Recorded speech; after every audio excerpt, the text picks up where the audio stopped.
How's it going, guys? Welcome to the Lemonardi. I'm Dinny, and today we're going to be playing, excuse me, the Beginner's Guide. Obviously, got a slight bit of cold. The Stanley Parable was really popular amongst you guys, so it only made sense that straight after I'd get on with this one, which is made by the same people, I believe. So, let us begin the game. Do you like my new mug? Isn't it brilliant? I love it. Make sure audio is on. Well, duh.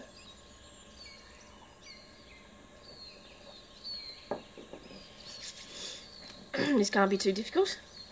I like non-difficult games. Hi there. Thank you very much for playing The Beginner's Guide. My name is Davey Reedon. I wrote The Stanley Parable, and while that game tells a pretty absurd story, today I'm going to tell you about a series of events that happened between 2008 and 2011. Okay. We're going to look at the games made by a friend of mine named Coda. Now, these games mean a lot to me. I met Coda in early 2009 at a time when I was really struggling with some personal stuff, and his work pointed me in a very powerful direction. I found it to be a good reference point for the kinds of creative works that I wanted to make. So just to start you off, this is, I think, the first game he ever made. It's a level for Counter-Strike. No way. You can walk around here, by the way. And mostly it's just Coda learning the basics of building a 3D environment. Yep.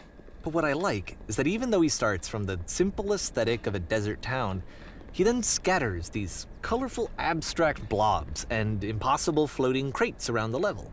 And of course, it destroys the illusion that this actually is a desert town, and instead this level becomes a kind of calling card from its creator. It's like a reminder that this video game was constructed by a real person. And it kind of makes you wonder, what was going through his head as he was building this? This is what I like about all of Coda's games. I mean, not that they're all fascinating as games, but that they are all going to give us access to their creator. I want us to see past the games themselves. I want to get to know who this human being really is.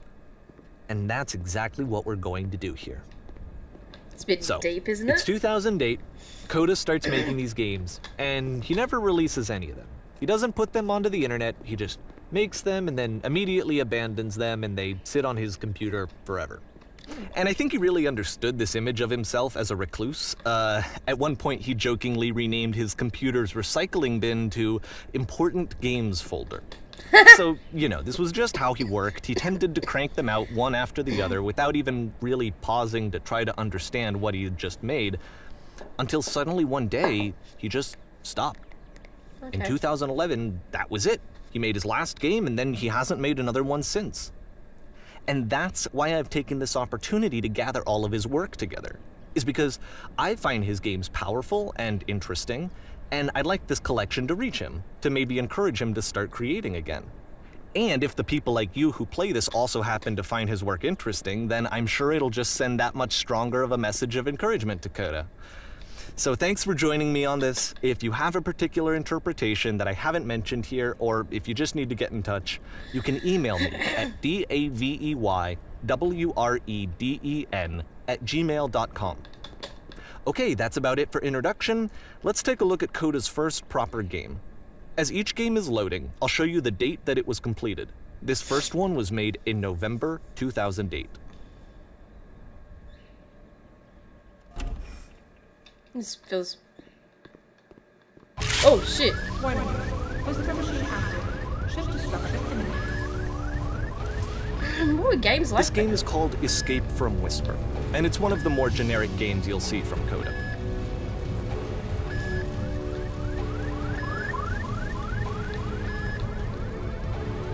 God, this takes me back to, like Meth You can Invaders. click to fire the gun.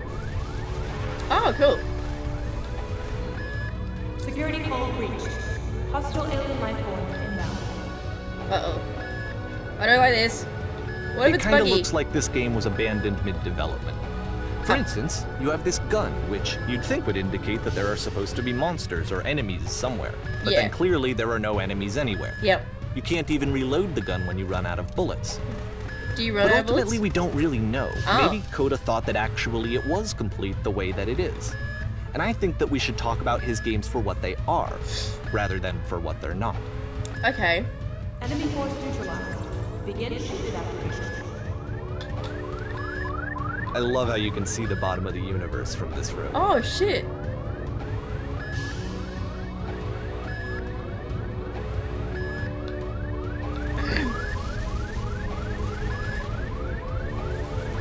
Where do I go now? Oh, okay. There we go.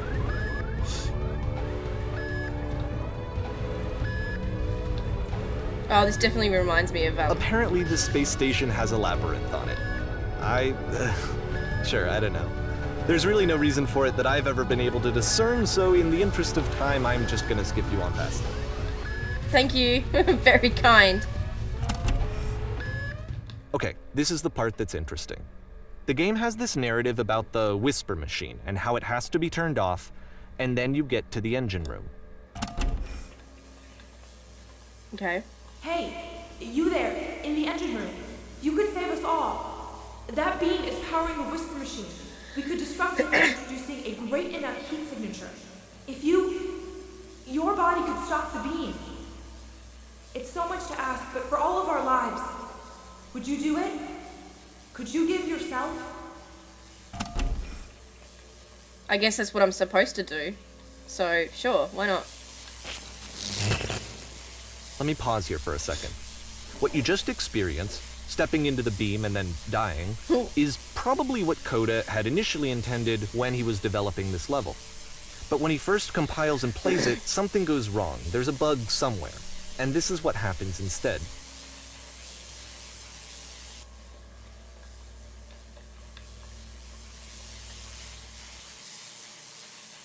Whoa. Whoa. That's cool. I love this in games. The beam causes you to start floating. And this is an important moment for him. Because yes, this is technically a glitch, but Coda identifies something human about it. Like how small it makes you feel in the face of this larger chaotic system. Or this floating could be the afterlife, a peaceful place, juxtaposed against all of the hysteria that you've just had to traverse. I don't even know. I have no idea what he was thinking, but what's clear is that after making this, something lodges itself in his brain. He wants to do more of these really weird and experimental designs. So he stops work on this and moves on to a stream of tiny little games that go in all sorts of directions. Let's go ahead and take a look at the first game he made after leaving this one behind. Okay. Sorry. Okay. The past was behind her. Well, I can't move. Oh, I can jump. Oh. Yep. In this game, you can only walk backwards. Oh, what the... Oh.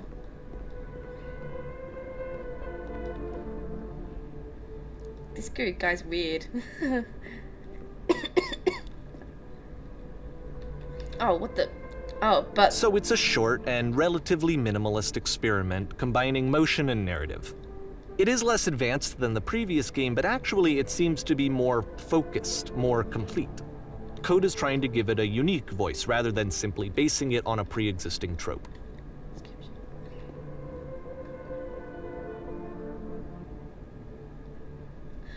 Oh. Okay.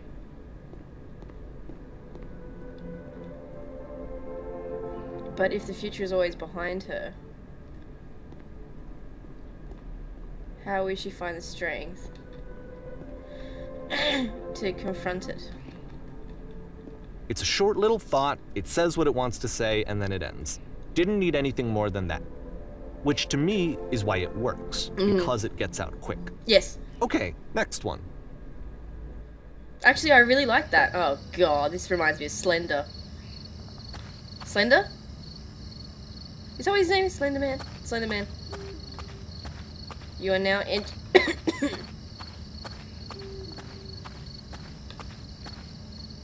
entering what? Oh god. And that's it. Okay, the meaning of this game won't be clear just yet. Please be patient with me for a few more games, and I promise you'll see what makes it interesting. Okay. Oftentimes, Coda would put bizarre titles like this one at the start of his games. Wow. I wish I'd known him at the time that he was making these early games. He would really only talk to me about his work as he was making it. Once he stopped work on a game, like, that was it. It was dead to him. And I don't agree with that at all, but what are you gonna do? I'd like to know how this guy found his work if Coda kept putting it in the trash. I guess we might find that out later on. Oh. I feel very weighty. Once you've been slowed to an absolute crawl, the door at the top of the stairs opens. Yeah, of course it does. So why, if Coda's not showing these games to anyone, why bother opening the door at all? Well, to show you, I'm modifying the game here so that when you press enter, it'll bring you back up to full speed so you can enter the door for yourself.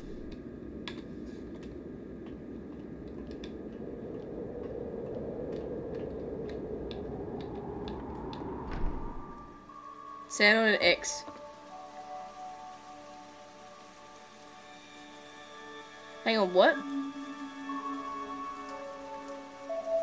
But a giant block.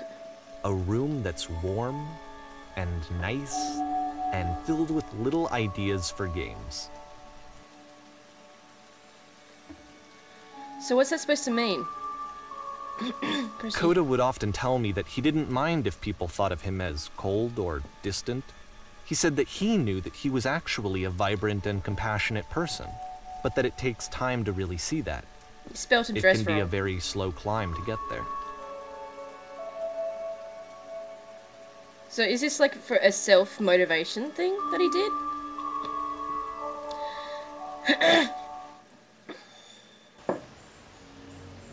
Ready, set, fish. Fish?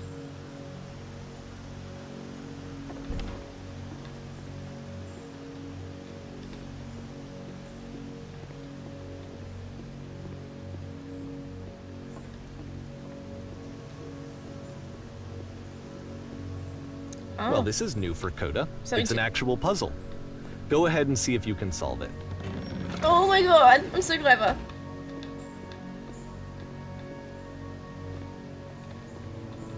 Aren't I?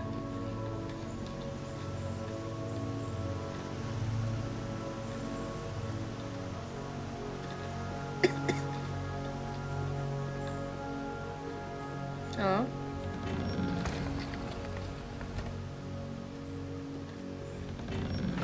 I don't get it.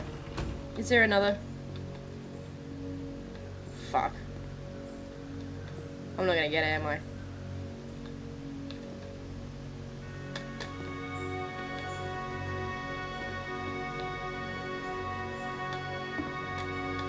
I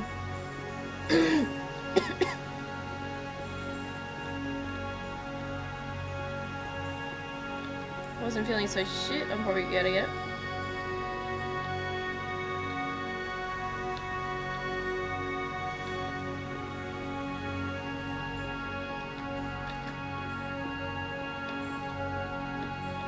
No, I give up. Just tell me how to do it.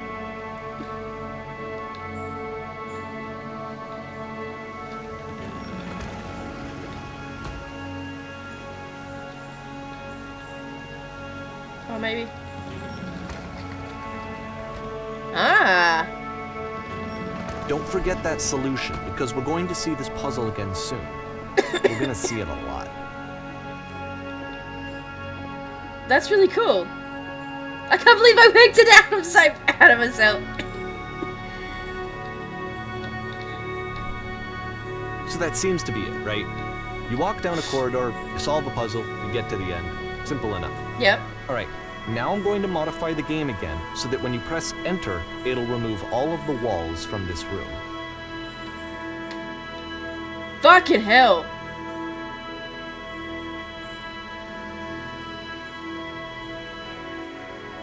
What the f- How about that? There was more to it than we had any way of knowing. I actually find it funny that this game comes after the Stairs game, since they essentially convey the opposite idea. So, in the Stairs game, a dull exterior concealed a rich interior. And then, in this level, a dull interior hides this fantastic outer world.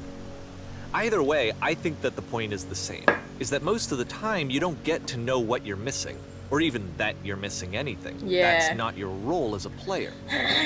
So if your role here is not to understand, then what is it? How do you even continue something like... Oh god, here we go again. Is this something that... Wait. Aha. So, this, combined with the entering game from earlier, tells us that Coda believes his games are connected somehow.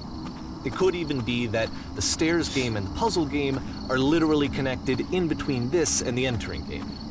There's a bigger picture that all of his games are meant to play a role in, some larger meaning that we won't be able to grasp until we've seen all of them. And once we have, we can step back and start to understand what exactly that bigger picture is.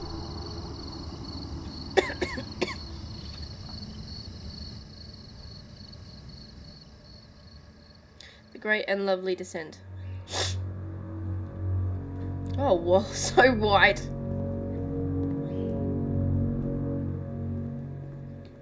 It's like a cafe. Let's talk about video game development for a second. Okay. Every video game runs on what's called an engine, which Yes. determines what the game can and cannot do. Okay. So in other words, the engine is a set of tools for game development. I'd love to know how to develop a game. To make all of these games, Coda is using an engine called Source. Yes. Like all engines, Source has certain things that it does well, and it has certain things that it does poorly. Yes. One of the things that it does very well is boxy linear corridors. Yep. That's why so many of Coda's games are set in these large, flat, empty rooms, is just because he's working with what the engine does well. Yes. But The tools available to the creator shape what kinds of creative work they're going to end up making. You might consider paying attention to the architecture in Coda's games, to notice how they seem to stem from an engine that's very good at producing linear, boxy corridors. oh, that makes me feel so sick. Okay. Whoa. I remember watching Matt play this skateboarding thing on Source. Oh god, here we go. Yeah, it's something like this. Oh god.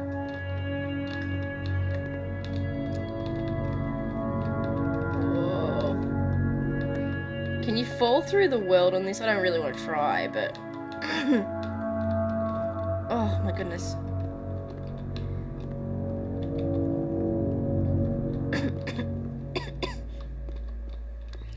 Oh god. Did he develop any of those sorts of things and release them? Or did he release any of these games? Where do I go next? Let's go on this one here. Oh god. It's not a nice feeling. The feeling of falling. I know that for sure. Watch out for my New Zealand vlog. Okay, so do we just... Cool. There's just a light down below. Lovely. Oh, here we go. Oh, it's glass there. I knew that.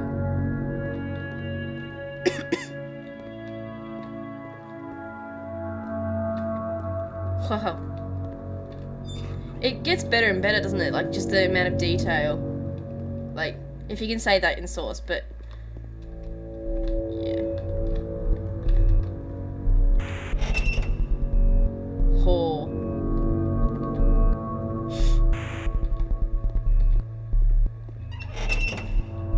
He's dictating where we're going now. What the fuck? No. I don't like this. Family friendly, family friendly. You promised me that. We got there. This prison, funny enough, in Coda's original design, the doors stayed shut for a full hour before letting you go. If you don't mind, I think we're gonna skip that. Ooh, sugar sticks. This is something that he and I used to argue about a lot. You know, whether a game ought to actually be playable, whether it means anything if no one can get through it. And I would always defend that, you know, all this work goes into the game, why not make it playable and accessible? And so we just got into heated arguments over it, and there was one time that after one of these conversations, he went home, and a day or two later, he sent me a zip file entitled Playable Games that was full of hundreds of individual games, each of which was just an empty box that you walked around in and nothing else. Believe me, I played every single one of those just to find out if there was like a gag hidden somewhere. There wasn't. There wasn't.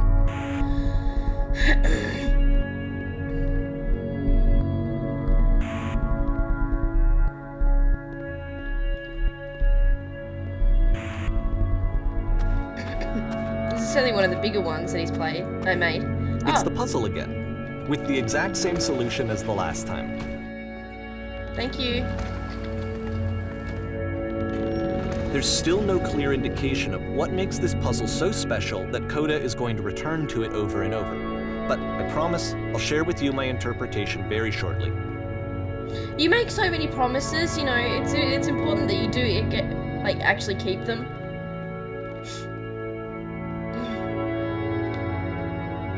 What the? People? Here, Coda begins using a kind of dialogue system that he fashioned out of the engine's chat capabilities. Use the 1, 2, 3 buttons on your keyboard to respond.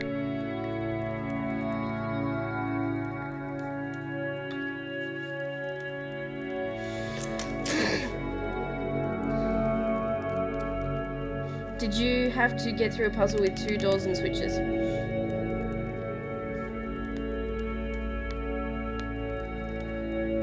I'm just gonna go 1. I feel tempted to press 3.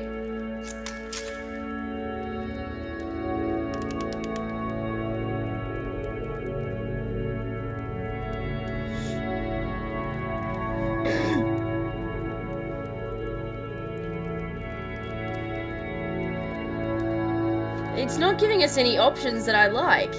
Is that on purpose?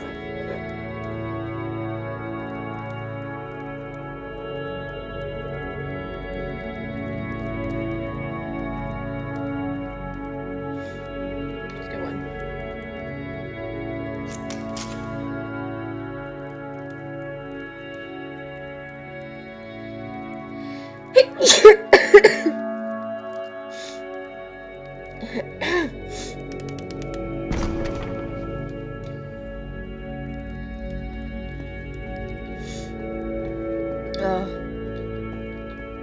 Oh.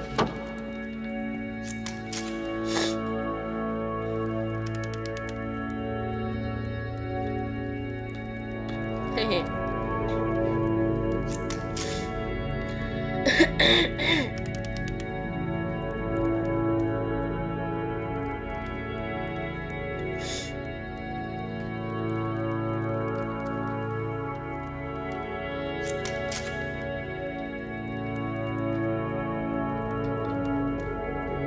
Eventually.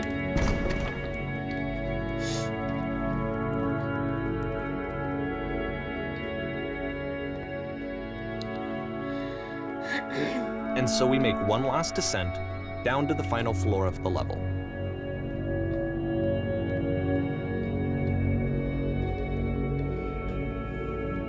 Does the music come with it? Or did you come up with the music? Hey, what am I doing? Like, he can't answer me. Oh, this reminds me of Cry Fear. It's a lamppost. Oh. Okay, I can't tell you quite why, but for some reason, Coda fixates on this lamppost. It's going to appear at the end of every single one of his games from here on out. Really? I'll tell you what I think. I think that up to this point, you know, he's been making really strange and abstract games with no clear purpose, and maybe you can only float around in that headspace for so long. Because now he wants something to hold on to. He wants a reference point. He wants the work to be leading to something. He wants a destination, which is what this lamppost is. It's a destination. We're going to see it in the work as well. His games are just going to become a lot more cohesive, a lot more fully developed, with more of a clear idea behind them. Okay. And as we go, that idea will get clearer and clearer and clearer. I'm waiting for this guy to create some sort of massive game. Imagine if he had something more, like an engine more developed than Source.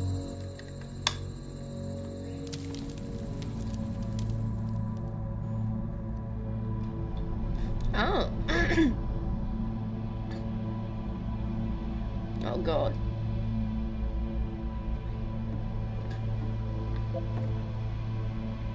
Nice room, not.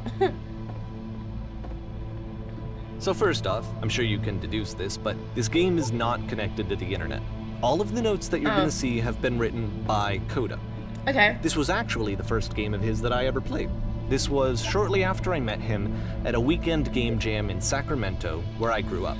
I saw him working on this very level, and it was just so different from anything that anyone else was doing. So right away I was like, I have to be friends with this person. Okay. In retrospect, I think I was probably a bit too pushy, trying to get his attention. I was over-enthusiastic. Yeah, okay. But he was very gracious about it and very patient with me. And I cooled off eventually.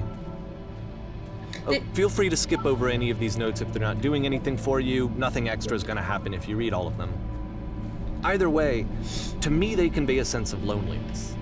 I see this person who's filled with thoughts and feelings and beliefs and has no way to express them except as scattered and unheard voices in a game that wasn't meant to be played. This kind of reminds me of Dark Souls, how you can read all those notes. But it's ironic, isn't it? That in playing this game and seeing how alone Coda often felt, that we get to know him better and actually kind of connect with him. And I have to be honest with you, this idea is really seductive to me. That I could just play someone's game and see the voices in their head and get to know them better and have to do less of the messy in-person socializing. I could just get to know you through your work. I think this is why I always liked Coda's games so much, is because it felt like they let me have that connection. I felt as though he was inviting me personally into his world. And then I feel less lonely too.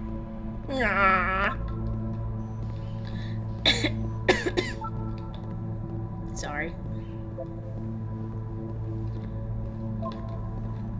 This is a note. Don't listen to the other notes. God, imagine like trying to... I like this. This is cool. It goes back to this whole thing, like what classifies as a game, because there's so many games out there. There's one that's you literally just walk, I think. People wanted me to play it, but if you all you're doing is walking, like how can it be classified as a game? And the same thing happens with this, like how do you classify this as a game? And it's really interesting hearing this guy talk about that it's a game. And it's like, it kind of goes against everything that we grew up with. And it's just making you think and, you know, reinterpret everything that you look at and not just make these initial assumptions, look past those and find another meaning. And I guess that's what art is At the end of this level, we're going to see the puzzle again. And here, I'll tell you what I think the puzzle means. Each of these games represents an idea that was on Coda's mind at the time that he was making it. And the puzzle is a way of closing the door on a previous chapter of his life before moving on to the next one. Oh, yeah. And that's what art is. It's just open to interpretation. Like this lady, we've got this massive museum here. In each of his games, after exploring a theme that, he might find difficult, Coda can then place this puzzle that he knows has a reliable solution, he understands exactly how it works, and so it gives him a simple mechanism for moving on. We have this massive museum here in Tassie called Mona, and in it is just some really crazy shit, like really crazy. And to the normal person that just takes assumptions from it, it's fucking weird. I'm gonna do a vlog on it one day. But it just goes to show, like, it is hugely popular there, like hugely popular there. It's a massive tourism destination for those that come to Tassie. There's nothing else like it. And it just goes to show that, there are so many people out there that can see past the extremities of what it all is and, yeah, take something else from it. And because there's this dark area between the doors, a space between spaces, before you move on, you get to pause. Just for a moment, a few seconds to reflect on and let go of the events that led you here. To step back and connect the pieces together. to grasp at that elusive bigger picture. I guess I see that. No.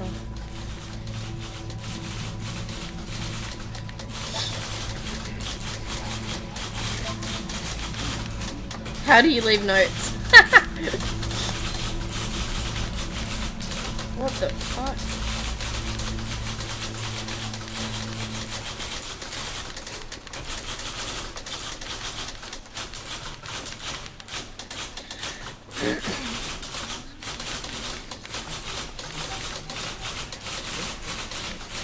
Wow.